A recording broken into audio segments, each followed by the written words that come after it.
ભક્તિ યોગ. રાવણ અને ધર્મેન્દ્ર. રાવણે જે ઉભય તીર્થની અશાટના આરંભી હતી તેમાંને એક જંગમ તીર્થરૂપ શ્રી વાલી મુનીશ્વરની તો હૃદયપૂર્વક ક્ષમાપના માંગી અને પ્રદક્ષિણા તથા નમસ્કાર રૂપ ભક્તિ કરી અને તે પછી વારંવાર શ્રી વાલી મુનીશ્વરને પ્રણામ કરીને શ્રી પષ્ટાપદ પર્વત ઉપર મુકુટની છે ઉપમા જેને એવા અને શ્રી ઋષભદેવ સ્વામીના પ્રથમ પુત્ર ભરતેશ્વર શ્રી ભરત મહારાજાએ નિર્માણ કરેલા શ્રી જિનેશ્વર દેવના મંદિરમાં શ્રી રાવણ પોતાના અંતઃપુરની સાથે ગયા. અત્યારે શ્રી વાલી મુનીશ્વરના યોગે રત્નાવળીને પરણવાની વાત પણ ઢીલમાં પડી છે. મંદિરમાં જતા વિધિ છે કે રાજાઓ હથિયાર વગેરે બહાર મૂકે, રાજ મુકુટ પણ ન રાખે, એક પણ રાજચિહ્ન ન રાખે.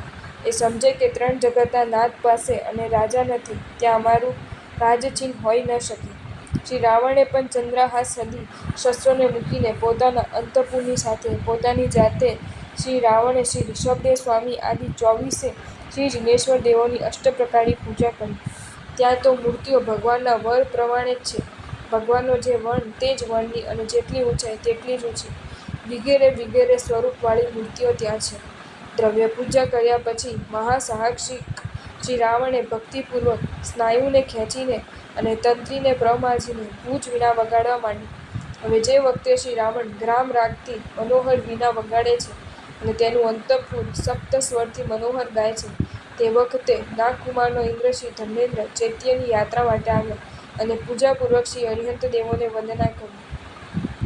શ્રી અરિહંત દેવના ગુણોથી ભરેલા કરણ અને ધ્રુવકાદિ ગીતોથી ગાયન કરતા શ્રી રાવણને જોઈને શ્રી ધર્મેન્દ્ર કહે છે: અર્હદ ગુણ સ્તુતિમયં સાધુ ગીતમિદં નनु નિજ ભાવાનો રૂપમ તેન તુષ્ટોસ્મિ રાવણ. હે રાવણ, તમે પોતાના ભાવને યોગ્ય અને શ્રી અરિહંત દેવના ગુણોથી ભરેલું તમે ઘણું જ સુંદર ગાયું, તેથી ખરુખર હું તુષ્ટમાન થયો છું. સમ્યક દ્રષ્ટિ દેવો અને દેવેન્દ્રો પણ પ્રભુના ગુણગાનથી કેટલા પ્રસન્ન થાય છે એ વિચારવાનું છે. એની વાત પણ ખરી છે કે શ્રી અરિહંત દેવના ગુણગાન પણ કોઈ ભાગ્યશાળી જ કરી શકે છે. ભાગ્ય વિના આવી ભક્તિપૂર્વક ગુણો ગાવાનું મન નથી થતું તો પછી ગુણગાનના આવી લીનતા તો આવે જ ક્યાંથી? શ્રી ધર્મેન્દ્ર પોતાની તુષ્ટમાનતા તો બતાવી પણ પોતે સમજે કે મારી તુષ્ટમાનતા કંઈ આ ભક્તિના ફળને આપવા માટે સમર્થ નથી અને એ જ કારણે તુષ્ટમાન થયેલ શ્રી ધર્મેન્દ્ર એ ભક્તિના ફળનું વર્ણન કરતા કહે છે કે અર્હદ ગુણ સ્તુતે મૂર્ખ્યં ફલં મોક્ષસ્થાપ્યં અજીર્ણાસનસ્તુભ્યં કિં યચ્છામિ વૃણીષ્વભો. જો કે શ્રી અરિહંત દેવોના ગુણોની સ્તુતિનું મુખ્ય ફળ તો મોક્ષ છે, તો પણ વાસનાજનિત જીવન છે એવું હું તને શું આપું? હે રાવણ, આપ માંગો. તમે જોઈ શકશો કે ઇન્દ્ર પણ પોતાની મહત્તા બતાવવા પ્રભુ ભક્તિના મુખ્ય ફળને ગુપાવતા નથી. શ્રી ધર્મેન્દ્રએ સ્પષ્ટ અક્ષરોમાં કહી દીધું કે અરિહંત દેવોના ગુણોની સ્તુતિનું મુખ્ય ફળ તો મોક્ષ જ છે. ખરેખર જો એક મુક્તિના જીરાદે નિર્મળ ચિત્તે શ્રી અરિહંત દેવના ગુણોનું ગાન થઈ જાય, આ તો વિશ્વમાં કાંઈ એવી વસ્તુ નથી કે જે તે પુણ્યાત્માની સેવામાં હાજર ન થાય. જો કે એવા પુણ્યાત્માને તો વિશ્વના કોઈ પણ પદાર્થની વસ્તુ ઈચ્છા જ નથી હોતી, તો પણ તેના પુણ્યબળે વિશ્વની સગળી જ ઉત્તમ વસ્તુઓ વગર માંગે પણ તેની પાસે આવી જ પડે છે. શ્રી રાવણ કાંઈ શ્રી ધર્મેન્દ્રને તુષ્ટમાન કરવાનો પ્રયત્ન કર્યો ન હતો, પણ પ્રભુ ગુણોની સ્તુતિના પ્રતાપે તે આપોઆપ જ તુષ્ટમાન થયા હતા અને વગર માંગે જ કહેવા લાગ્યા કે માંગો, માંગો, તમે માંગો તે આપું. પ્રભુના સેવકની સેવા કરવાનું મન ઇન્દ્રોને પણ થઈ આવે છે અને થઈ આવે તેમાં આશ્ચર્ય પણ શું? સ્વામીના સાચા સેવકને સ્વામીના સાચા સેવક પ્રત્યે પ્રેમ અને ભક્તિ કરવાની ભાવના ઉત્પન્ન થયા વિના રહેતી જ નથી. ખરી વાત છે કે જેના હૃદયમાં પોતાના સાચા સાધર્મિક પ્રત્યે પ્રેમ ઉત્પન્ન થતો નથી અને ભક્તિ કરવાની ભાવના જાગૃત થતી નથી તે સ્વામીનો સાચો સેવક પણ નથી. સ્વામીના સાચા સેવકને પોતાના સ્વામીના સાચા સેવક પ્રત્યે પ્રેમ કે ભક્તિ કરવાની ભાવના ઉત્પન્ન થયા વિના રહે જ કેમ? સાચા સમ્યક દ્રષ્ટિ આત્માને પોતાના સાધર્મિક પ્રત્યે એટલે કે શ્રી જિનેશ્વર દેવના સાચા પૂજક પ્રત્યે પ્રેમ અને ભક્તિ કરવાની ભાવના જાગૃત થવી જ જોઈએ.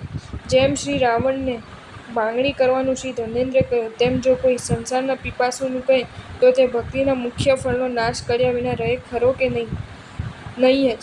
જો કે આવા સંસાર રસિકો પાસે દેવો આવતા જ નથી, કેમ કે દેવો પણ 3 જ્ઞાનના ધણી હોય છે અને જો કદાચ આવી જાય તો તેનું મગજ ગુમ જ થઈ જાય.